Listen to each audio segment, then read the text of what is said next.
Welcome to Biota Live. I'm Tom Barbalet, and this is a continuation of the Biota podcasts. For more information on the Biota podcasts, check out biota.org/podcast. I believe we have Dick Gordon on the line. Hello, Dick. Hi, Tom. How are you? Good to talk to you. It's been a while since we last spoke. Yes. So, as you're a seasoned veteran to Biota Live, you know we have some news and notes, then we can get into this evening's topic. We have another caller on the line. It's Jeffrey. Oh, hello, Jeffrey. Good to talk to you. We can talk a little bit about spiders. Have you had a chance to listen to last week's podcast? No, I haven't. No, how did it go? So when we get to that in the news and notes, I'll defer to you for your ideas with regards to that. But if folks would like to participate, the call-in number is 646-200-0640. There is a live chat session that I'm just starting if you're listening in live via Blog Talk Radio and you don't want to call a US number.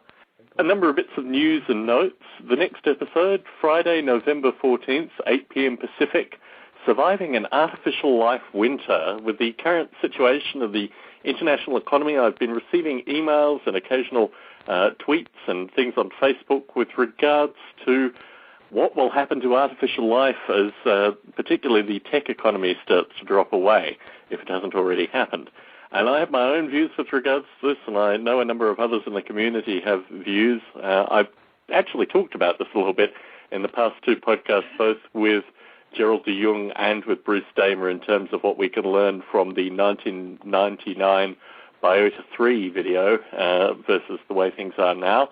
But that will be the topic on November 14th at 8 p.m. Pacific, Surviving an Artificial Life Winter. Graytham news. Well, Graytham Boston will meet this Monday, November 3rd at 6 p.m. to 9 p.m. at the Asgard Irish Pub at 350 Massachusetts Avenue, Central Square, Cambridge, Massachusetts. The presenter this month will be Dr. Shivakumar Wistathan, who will be talking about, let me read the abstract here, the ideal delivery problem in evolutionary development algorithms. We have a third caller. Hello, third caller. Hello there, Tom. It's Gerald. Dr. Sagan, good to speak to you this evening. At 4 a.m., I might add. Oh, my goodness. Yeah, the times have changed. Hi. Who's here today? Jeffrey. And we have Dick Gordon on the line as well. Okay. Hi, Dick. Hi, how are you? Good. Pretty early for you. I'm getting ready to go to bed here. So anyway, to finish up the Graytham Boston news, a wide variety of interesting stuff that this doctor is going to present with regards to the distinction between genotype-phenotype mapping on evolutionary adaptation. And it looks like an interesting talk with regards to computer simulation and the insights that he got from this. I received correspondence today from Justin Lyon. In fact, I've received on and off again correspondence from Justin Lyon. I was hoping to have him on the call this evening, but he's still in Iraq. He's been going backwards and forwards. Do you track Justin's movements, Gerald? Oh, no, not at all. I mean, I think I've seen pretty well the same number of emails as you have. Seems to be a fascinating project that he's connected with in Iraq currently. Well, the public project that I can know about. I'm sure he's doing other things in Iraq as well. But the American University and the Deputy Prime Minister, who apparently is a Biota fan, I have to confirm that with Justin Lyon, but he has a degree in simulation mathematics from the University of Liverpool, and he's also the Deputy Prime Minister of Iraq. So he may be a future guest on Biota Live, but certainly I'm hoping to get Justin on in the near future to talk about... He said that he's been heavily evangelizing artificial life throughout Iraq. So we may have future consumers of the collective book project that Dick and I have been a part of, because I think some of that vends into what's going on in Iraq currently. Wouldn't you say, Dick? Well, that's wonderful news if they can actually start thinking about things that aren't bread and butter issues. It's in the Kurdish part of Iraq, and they seem to... I mean, I would have thought that it would be a central target point, but they seem to be operating with relative security currently, and hopefully we'll hear more information from Justin when he's near a phone again. But yeah, certainly a shout-out to Justin Lyon and what he's doing, evangelizing Biota in far-flung parts of the world currently. Dick, I now have in my news and notes, Divine Action and Natural Selection is out. And I have been, this evening, perusing through the text. I'm quite overwhelmed currently, having read, having skimmed through the first half of it. Yes, can you just give some outline to folks listening in? An outline. Well, let's start with how much you were expected to read in one evening. It's 1,069 pages long. Okay, and it has, what does it have? 45 chapters. So basically, it's an interesting book. What happened is that the way I got involved is this. Joseph Seckbach asked me to write a chapter for it, and I apparently turned in the first chapter that he got for the book. And then a year ago, he and I met in an astrobiology conference. We just happened to both be there. And he confessed to me that the publisher reneged on the contract. And this was after all the chapters had been turned in. So it was a rather curious situation. So he asked me if I could help him rescue the situation. So I said, okay, I'll try to find another publisher. But with one condition, and that is that there be dialogue in the book. And in the course of this, we ended up adding a couple of chapters, getting an artificial life perspective on the questions of what is life, origin of life, and questions like this. So it was kind of fun bringing in this perspective into the debate between creationists and scientists. And as I've scanned through it this evening, I mean, for folks listening in, I think I dialogued maybe 4 or 5 chapters. And so my exposure to the book was only relatively small up until this evening. But as I scanned through the first 500-odd pages, the thing that dawned on me was that this was something that could be used from anything from kind of engineering on one extreme, because lots of engineering courses now have philosophy and these kind of broader things as part of the degree, all the way through to quite orthodox religious studies. I mean, it has something from that entire spectrum. I mean, there are astrophysicists.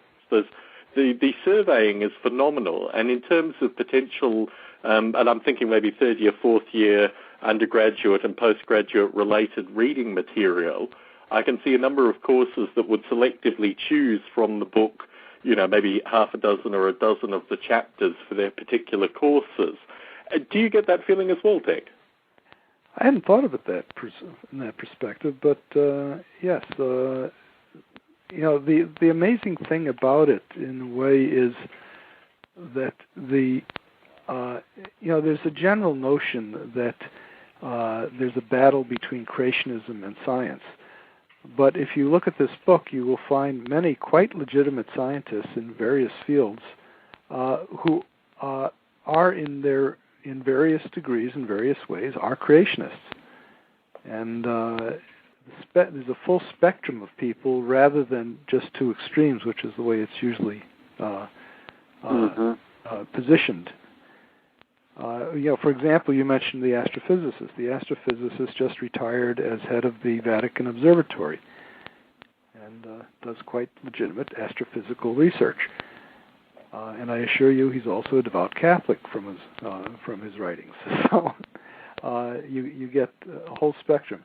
Now, the other thing we did in the book is the debate between creationism and science is usually phrased in terms of United States Bible Belt Protestantism versus whatever, and what you find is that actually every major religion has its creationists in it, probably, and I've also come to the opinion that if you take most people and you scratch the surface, you'll find that they're fundamentally creationists. And I guess to put it one way, the lessons of Darwinism have far from permeated our civilization, no matter what religion we're talking about.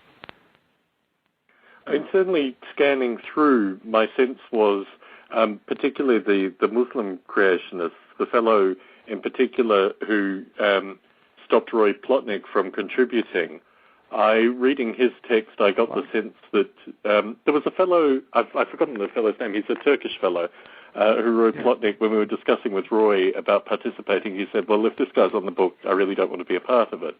And having read his chapter, I got a chilled sense that Roy had actually had some interaction with this fellow in the past. I do get the sense reading through, this is really a question to Gerald more than anyone.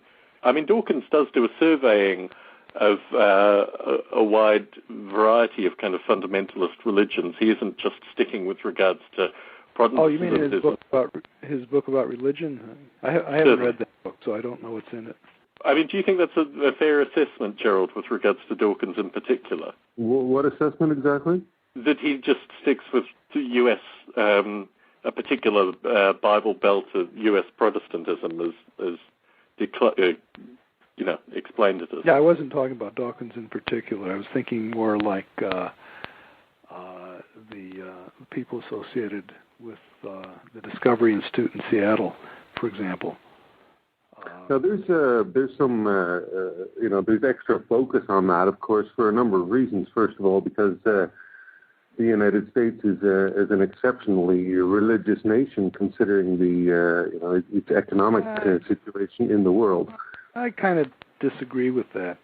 You see, I think when you come to the question of mechanisms of evolution and fundamental belief that we are evolved creatures and evolved through the sequence of organisms that is laid out fairly well now in phylogenetic trees, I suspect 99% of people on Earth don't really swallow that. Now, I don't mean they wouldn't say they'd agree with it, but I don't think they live their lives as if that's the case.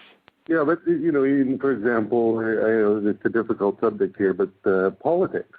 In a lot of other countries, it's not an issue really so much. If you look at, for example, even here, where the main party is actually called Christian Democrat, but if what country are you calling from? The Netherlands. Netherlands, okay. And if the prime minister here were to say something in religious terms, it would be sort of considered, not really appropriate, and that's been the case for a long time because it sort of alienates. Meanwhile, in the United States, there's a lot of religious toned political discussion.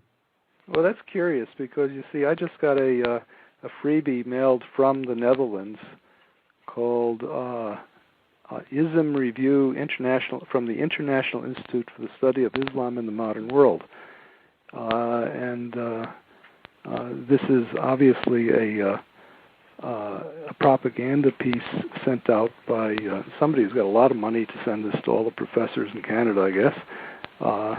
It's a slick magazine, and it makes us wonder about what's going on in the Netherlands. Well, I don't know what you're talking about. So. Having lived in the U.S. and also when I first moved to the U.S., I stayed with a fellow and his family who were quite strong creationists, and I followed their a hyper-politicization as they became even stronger creationists. I attended the fellow's wedding only a few months ago. But my sense is that these are very isolated pockets within the U.S. and in cities you would find... Yeah. Oh, okay, go finish up. Well, I mean, I think what happens in the U.S. is really a caricature, and I find this, particularly with regards to my family in Australia who's never been to the U.S., that it's very difficult to get a sense of what the U.S. is actually about remotely. The reason that there are, political icons or caricatures is because there is very tight groupings of money, which is one of the points that I make in Dick's book, that is funneled up towards these organizations, but it doesn't necessarily mean that the people that are contributing the money in all places believe exactly what the folks at the top are saying. There is almost a kind of monastic view with regards to this, which I think is completely false. To a certain degree, there's a skewed view of the United States because probably because of 8 years of Bush, but on the other hand, the whole notion and the phenomenon of a mega church is something that it's characteristically United States. You don't find mega churches around Europe, I don't think. How about the Roman Catholic Church? Well, what's the old church? The U.S. doesn't have any large churches, though. It has a large number of small ones. Exactly. Yeah, I know. But I mean, these huge buildings and essentially preachers in on front of thousands of people at the same time. I don't think that really happens. Versus the cathedrals of Europe. I mean, we are talking over each other, but I mean, Europe has a number of quite stunning Gothic cathedrals all over it. Mm-hmm. Yes, which has a very strong visual impact when you go into European cities. But I want to bring Jeffrey into the conversation because he's in the process of defecting from the U.S. by all accounts. Possibly. I'm in Vancouver at the moment, which is just over the border. So what's your theory with regards to all this, Jeffrey? Oh, well, there's definitely a lot of the churchiness in the U.S. For sure, but there's also a lot of the other, and I think it's really a distinction between different parts of the U.S. Having lived in Cambridge, Massachusetts, and San Francisco most of my professional life, I'm on a different side of the the equation. But I think religion does play a large part in American politics and American life, in at least in the media, whether or not it's really a part of our daily lives. For most of us, I'm not sure. I think increasingly, and being part of new media, I find this very strongly, the old media is it's increasingly becoming meaningless. And this is actually a great battle that comes through this election primarily, that the two major parties have put a lot of money into old media, completely neglected new media aside from, tacitly touching it on occasion, much to their peril. And I think the interesting thing with regards to when people talk about the media in the context of old and new in terms of politics and religion in particular, I think will be addressed probably within the next two election cycles in terms of the emergence of new media. Now, you could argue that YouTube and these kind of things were part of that as well, but it's certainly an interesting phenomenon that is in the process of change currently. Yeah, Obama is putting advertisers in video games, apparently. Certainly. Politics is, of course, you're trying to address the masses because they vote. So, the masses are most easily addressed in a broadcast medium, and the old media are broadcast. Mm-hmm. But people are increasingly not watching the old media. Yeah, I still think you've got a significant population of people who really do, and there's a lot available. I mean, I don't watch, of course, the American media directly at all, but there's a lot of stuff on YouTube, of course, and every little snippet you've ever seen on TV is on YouTube in a few minutes anyway. Mm-hmm. Well, I think the nature of a snippet and everything that's on TV are, in fact, at opposite ends of the spectrum. I mean, what you see in terms of snippets is, in fact, again, particularly with regards to US television, a caricature. I mean, whilst I used to watch PBS in the UK, my feeling is that every snippet that I see that my family from Australia, who's never set foot in the US, sends me on YouTube, is in no way characterizes the kind of viewing that I do. Moving on from this, Divine Action, Natural Selection, a fantastic book, out on Amazon very shortly. Are you tracking how it's coming over to the US and Europe, Dick? Are you tracking how people can get copies of it? Oh, well, physically the paperback is scheduled to arrive in North America mid-December, about December 15th. The hardback was just printed, but it's not, they send it by boat. These are heavy books. Okay. From Singapore. Will arrive in January. Yeah, from Singapore. Will arrive in January. We're hunting around for people who want to publish reviews of it. So an interesting idea that I had, particularly looking at the way Dawkins publicized the God Delusion, speaking of American media, was actually to go on American talk radio and the Fox News Channel and these kind of outlets and actually have an instigatory kind of dialogue. And that was relatively successful for him with the God Delusion. I mean, my understanding... Of course, but he's already a visible scientist. Do you think so? On Fox News? On... yeah. I mean, if you got an into Fox, fine. Certainly. They might be interested in this book. But, see, I think the point I'm trying to make, though, is what this book does that goes beyond the previous books, for example, here, I've got one right here, which is Debating Design by Dembski and Roos. Okay? Dembski is an American creationist, and Roos is an American philosopher of biology. And they've got a book that claims to be debating design. Okay, I've read it cover to cover, and there's no debate in the book at all. Okay, what it is a set of chapters of people talking past each other. Certainly. One will make a statement.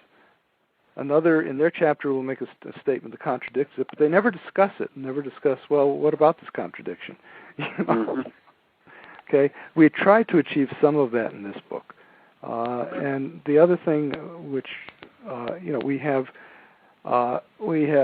Jews and Muslims and Catholics and even some Protestants in the book. Even some artificial life developers that are completely godless and wandering. Yes, who had some rather surprising points of view I never would have thought in advance. Do you also have representation from the non-religious or not? Oh, yeah. You've got all the religions represented. Oh, yeah. Yeah, we've got Prothero giving a nice chapter on the evidence for transitional fossils, which is often an argument used by creationists. We have Tanner Edis, who is a Turk who argues against Muslim creationism. He's in Kansas, though. He's not a Turk in Turkey. He's a Turk in America. But he keeps. Well, I'm always called an Australian, and I think it's perfectly artificial. I mean, the thing that I liked about Tanner is that he's all throughout the book, and sometimes he's the voice of reason, and sometimes he's the voice of kind of wandering ideas. And I mean, I'm not sure how many things he dialogues on, but he seems to be in all the right places at all the right time. But he was also a little disturbed about my chapter, which criticized the book he wrote. As he might be. Okay, so it's we go around in many we go around the questions many times in many directions in here. Now it's very incomplete. If we could have used another year of dialogue, and the book would have been twice as big. So that begs the question whether a sequel is the. Well, let's see where this one goes. Give it a month or two. Certainly. The thing is that the questions is we had a couple of people who refused to write for the book that when we asked them, because they didn't want to appear in the same book with creationists. Certainly. And not certainly. You see, the problem is that I might have shared that attitude a few years ago, except that the entry of creationists into what you might call the academy despite, first of all, it's an historical fact because science rose out of people who were trying to study nature to glorify God. I mean, that was part of the original idea of science going back to the Middle Ages and 1600s, 1700s.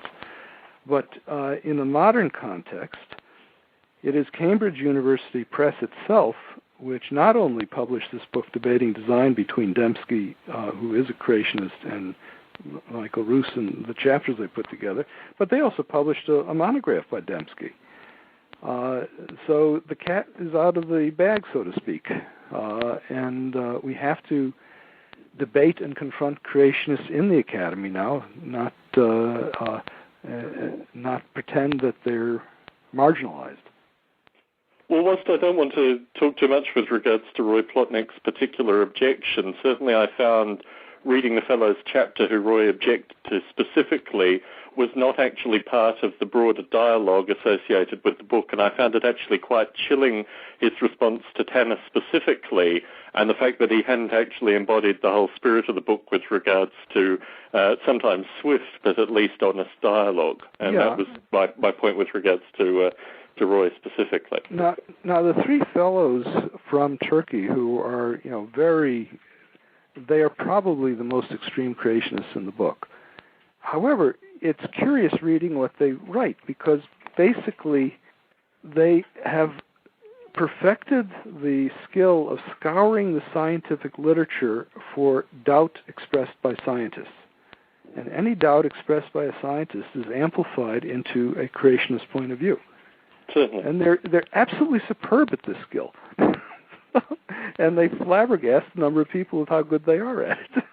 Unless you understand the claims from authority. I mean, that seems to be the whole root of their argument, is that they find one person and then say this person is an authority, and thus, QED. Yes, but and in fact, that's a curious point of view, because you see, many creationists find the justification for their views in science. Now, we can argue whether they're misreading the science, though, but the curious thing sociologically is that they appeal to the authority of science to justify their points of view. And I'm reading a history of the origin of science, of Western science now, and it's one of the themes that is continuously there is trying to keep science, or what was originally called natural philosophy, the handmaiden of religion. In other words, theology comes first, and the science second. But this is a very dangerous, from the point of view of people who want to maintain their views. It's a very dangerous balance, because that handmaiden can get out of hand, and you get this opposite effect then, where the people in religion appeal to science for their justification. Certainly. So it's really fascinating to watch this play. And the other thing has become clear, the more history I read, is that these arguments are thousands of years old and haven't been settled. Yes, they've sold a lot of books now, and they'll sell a lot of books into the future, no doubt. Yes. Moving from one great debate to another great debate, we started some fiery controversy through the Biota Conversations mailing list last episode about spiders. And I'm not sure I think you heard the call live, Dick, but certainly I wanted to talk to Jeffrey initially, because we were hoping to have him on to talk about his own ideas in spider simulation. So, as you didn't have the benefit of hearing the last episode, Gerald, would you like to summarize it for Jeffrey? Let me see. Well, my point of view was that, somehow, however, it's something we have to discover, but however, a spider with its tiny little brain is able to build a web, and there are a number of examples of animals that extend their sort of existence into the environment around them. And somehow, without spiders going to Spider University, they have this innate ability to build a fairly complicated structure to support their lifestyles. And it's fascinating to think about how it would be possible that the genetics would more or less directly build the neurons that do the job, because there's probably not much learning involved. Well, look, can I interject here something? When I was a cruel teenager, I did a little experiment with an ant. And what I did is I placed a ring of kerosene around the ant. And so the ant was perfectly safe in the middle of this ring, except maybe for the fumes. And the ant kept testing would walk up to the ring, because it was inside the ring, and it would back off. And it tried this in every which direction it could. And then all of a sudden, the thing walks through the ring of kerosene. Wow. Okay? I was startled. We can anthropose on it and say it came to the conclusion it was trapped, and it had to take the risk of going through the hell of walking through this obviously noxious liquid, not knowing what was on the other side or whether it would get out. Okay? And it did so. So it solved the problem that I had confronted it with, and I doubt it's a problem any other ant has ever seen. It's also sort of just reacting to stimuli. We were going to hear from Jeffrey on this. So Jeffrey, let us hear it. Well, I agree that we were that maybe it's easy to anthropomorphize the ant, if that's the right word. Yeah. But it's probably just going through a very simple algorithm where its desire to get away from whatever it's in got high enough that it decided to plunge through the flames. I would assume it's a simple algorithm, and it wasn't going through a lot of logical decisions. But as far as the ant, the spider web, I think I can't remember where I read this, but if you think about the spider's web as similar to the design on a seashell or the design on an animal's fur or something like that, it's a design, it's a pattern that occurs in nature, and the spider happens to build it rather than it emerging as a pattern. So it's just another pattern among other patterns that nature creates. Maybe if you think of it that way, it might help you. It's a different way of thinking about it, I think. So what happens when you give the spider caffeine or LSD? Well, I've never done that experiment myself, but I've seen some pictures, and they're pretty interesting designs. Yeah, I sent a list of papers that on disrupting spiders, drugging them in various ways. And most of the time, you don't want to waste it on the spiders. So following the last podcast, and I don't think anyone's represented my views currently, but I won't necessarily say them again. But following the last podcast, we received a lot of correspondence because my view initially, and somewhat naively, was that spiders didn't have the necessary brain chemistry, in inverted commas, to do the kind of high-level handling of the kind of chemistry that was described. I've since been corrected in that regard, but certainly my own feeling with regards to spiders, and I've delved back into my times in Australia and talked to other Australian folk with regards to their experience of spiders, particularly with regards to playing with prey, indicates that spiders are somewhat devalued by this deterministic approach associated with how they construct their webs. And they may actually have, and this here is also supporting what Gerald is saying. I don't necessarily think intelligence is a bad thing in these circumstances, particularly with regards to dealing with abstract concepts and potentially a teenage Dick Gordon with some kerosene.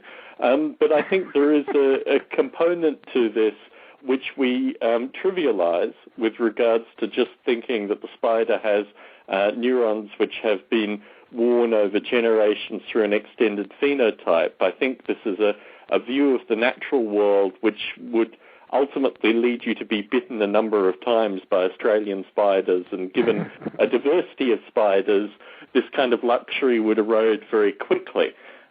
Gerald, have you thought any more with regards to this problem? I just have very little experience with the large-scale, the big hairy spiders in Australia. So the only ones I know are, little tiny spiders. So I really can't imagine.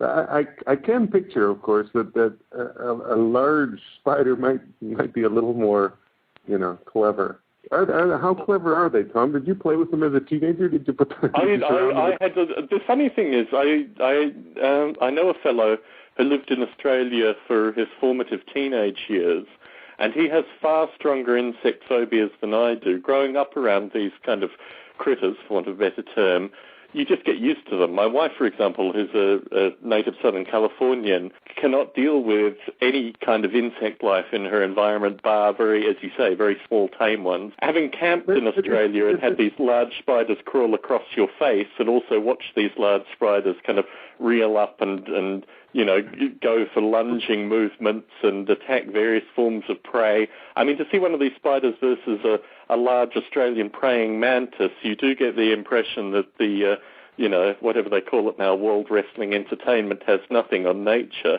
And I think the oversimplification of thinking about the world in this kind of beautiful determinism, which ultimately I do get the sense that Dawkins seems to filter through both. It's not determinism in the philosophical sense at all. Well, what you find is my use of the term determinism does map back onto the philosophical term determinism, but it's not immediate. What I'm saying is that you are describing a level of automation in, some extreme sense, which I wouldn't want to prescribe even to bacteria. Isn't it like nature and nurture? In a sense, we're just saying what could the spider learn in its lifetime? Perhaps, they don't really learn at all. It's inherited. I'm wondering about these spiders of yours in some of them are like as big as your hand, aren't they, in Australia? Certainly, or larger. I think I circulated the photo of the spider eating the small bird, or at least wrapping it up. Do those spiders build webs the size of trees or what? Well, many of them don't even build. They build very well optimized webs for catching things, or at least getting them entrapped, and then they come around and cocoon the prey. So they're not, in fact, building huge webs. They're just building very sensitive webs, particularly if you think about windy environments. They still do build webs, though, even the larger ones. Well, you then have the funnel webs, which don't. I mean, again, my knowledge isn't as in the forefront as when I lived in Australia. But there are a wide variety of spiders that build a wide variety of webs, and what you see with the kind of cliched spoke web is certainly not the case with all the spiders in Australia. There are spiders that build funnel webs and lure the prey into the webs. There are spiders, particularly ant-eating spiders, that don't even use webs. Fundamentally, they go and catch ants by looking like ants and then wrap and devour. I mean, I think the diversity of spiders probably gives maybe a greater sense of respect with regards to the possibility that they I think the point, and this comes back to the discussion that we had with the Cambrian explosion of Roy Plotnick, is that intelligence is actually a survival mechanism. And I think my concern with regards to the extended phenotype is that it doesn't have a means of, well, perhaps because our knowledge of intelligence as a kind of abstract form isn't as necessarily as great as our, description of the extended phenotype. But I think that intelligence is a critical part, and certainly developing artificial life applications, and this is why I wanted to talk to Jeffrey in particular with regards to his spider simulation. Intelligence makes things just a little bit more interesting and perhaps a little bit more realistic in some regard. Tom, can I turn the question around? Could you take your own human intelligence and act as intelligently as a spider in its situation? Mm-hmm. Well, this is a very powerful question, and my immediate response would be probably no. Why not? Because I think of this with regards to small animals. We have cats, and the way that cats approach things due to their size and due to the things that they have, like whiskers and probably better vision in certain circumstances, changes the way their intelligence operates. And I think being particularly, for folks who listen to the podcast and don't have a sense of me, I'm 6'4" and a rather large, lumbering ape-like creature.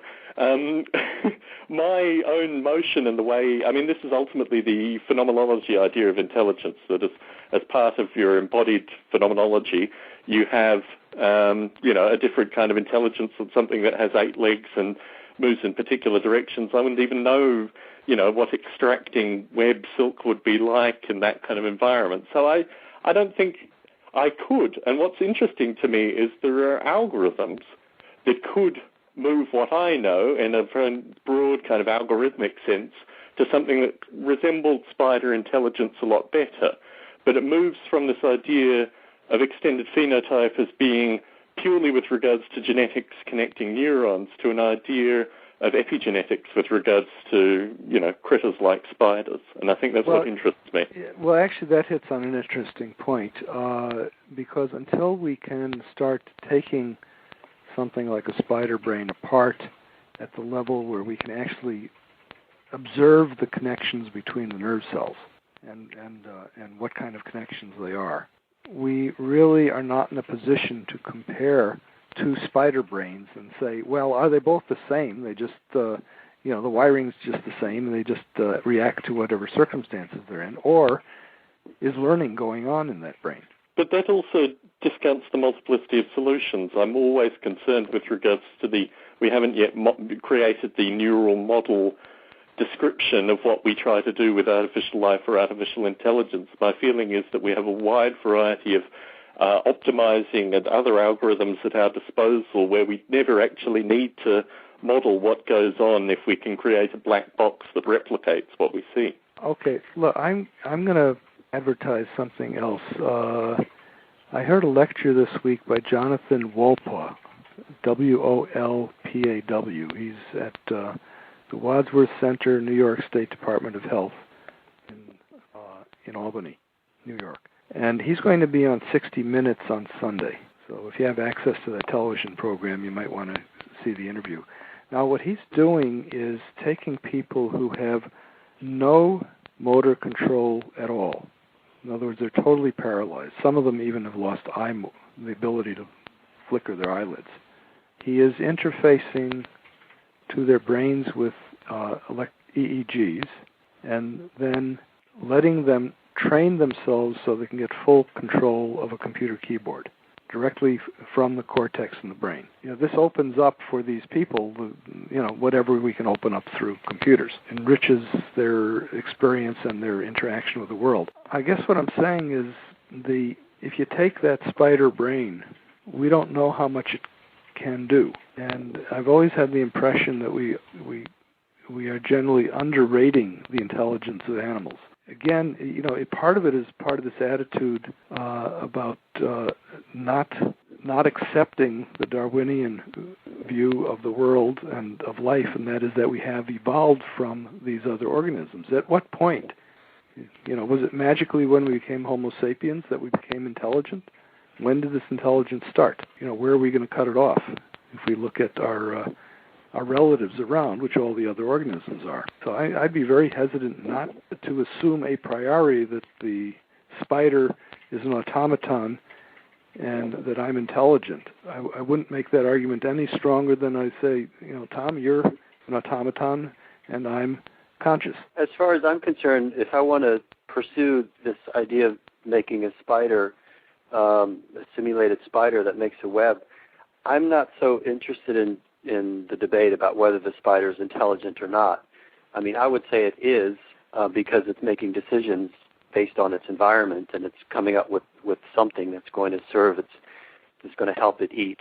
But I also don't know how much I need to know about spiders' brains in order to do an artificial life simulation that then helps me think a little bit more about how spiders might think. So in other words, I wonder if the artificial life simulation, even if it's not accurate, and even if it's based on a even if the model is not correct, is part of the process of understanding how spiders or any intelligent being thinks and does what it does.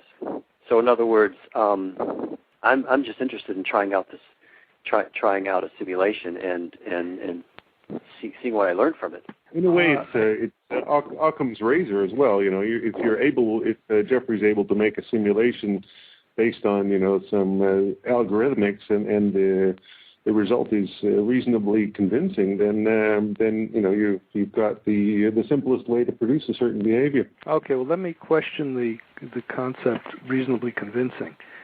to me, an artificial life simulation that's convincing is one which generates novelty and allows the process of evolution to continue to what you might call higher levels of organization. It strikes me that most artificial life simulations I'm aware of saturate sort of at some point. They don't lead to the continual generation of novelty of new ways of doing things. And why do you think that is? That's a good hooker because I don't know. I think it's because they're not co-evolving with a billion other artificial life simulations. Possibly. And that would become its environment for continually evolving. But most artificial life simulations are a tiny sliver of what's really going on, and so they plateau. Yeah, I mean, of course, one of the interesting questions which we can't answer now, but if we come back 10 million years from now, we might have an inkling, and that is, will we evolve beyond what we are? I mean, or are we saturated in some sense? Mm. Well, at the moment, I would say physically our evolution is not really proceeding at a great rate because we really take care of our sick. Well, I disagree with you. No. If you look at the rate of increase of the height of men, it's remarkable over a period of a few generations, and it's driven by the selection by women for taller men. If you look at isn't that an assumption? Because for example, if you look at Asia, Asian men are have increased in size really subsequently, significantly in a very short time, and it's probably something more related to diet. Well, you may be right. I don't know the primary literature. Okay. I mean, if you look at straight. You attributed a cause to it pretty quickly there. Well, I thought that way. Well, that's what I've heard from geneticists. But now you're saying, and quite rightly, we should go back and check the primary literature and see how strong the argument is. I'm not arguing with you on that. You may be right. But the idea that we're not subject to selective pressures is also an anecdotal conclusion, and I think it's probably wrong. Well, let's look at something very specifically. For example, diabetes. A girlfriend of mine at high school, her father had diabetes, and he had a whole family of kids, and he wouldn't have survived otherwise. And for example, myself, I had acute appendicitis when I was about 10, and I would have not survived long enough to reproduce. So I had pneumonia when I was 9 months, and probably wouldn't have survived if antibiotics hadn't just been invented. But exactly. that doesn't mean we're no longer evolving. We've got other kinds of pressures now. We've got other selections that are some of them are coming from ourselves. Sure, but it doesn't mean it does mean that the culling is dramatically changed. Oh yes. The factors on which it's occurring have changed, but that it is continuing. It's sort of subtle because it's statistical in its nature, and as individuals we don't see it. Well, there's of course, there's an evolution of culture and an evolution of thought going on at a fairly high speed, and that's continuing at a steadily increasing rate because of the levels and the forms of communication. For example, what we're doing right now. Yes, I agree. So there is evolution going on, but I just think physically the culling of the human race has changed dramatically. I mean, we've dominated the planet, and we tend to, take care of people who would otherwise have not survived. Well, let's see if the polar ice caps melt. Maybe that'll change. Yeah. If you've got, you'll survive. For people. You'll survive only if you've got webbed feet. Yeah, or if you live only on if you have webbed feet. Oh, you're expecting? Well, no, You'll survive if you buy real estate inland. Well, or if you have a good immune system, because the cities will become swamped with muddy water, and bacteria and microbes will evolve tremendously. Or in the Netherlands, you'll survive because you've invested heavily in a company that can build. And, there will be no more around the world. What? Netherlands won't exist anymore. Oh, sure it will. It'll just be a large number of boats. I see, boats. So I think we've reached some kind of natural high ground with regards to the discussion. And also making the point with regards to real estate, this is an important one for me in particular because my wife and I have actually purchased a home in this evil United States of America as previously described. So we will be moving into it over the next few weeks. What I will do is try to make the Biota live recordings with the usual frequency, but whether or not they make it into the stream with the similar kind of frequency is yet to be determined. But certainly over the next probably 2 or 3 shows, that will be something that affects us. Now, our topic next week relates to the concept of an artificial life winter, and certainly from the discussion this evening, you may be wondering if such a winter would even be possible with the kind of discourse that is going on in this call.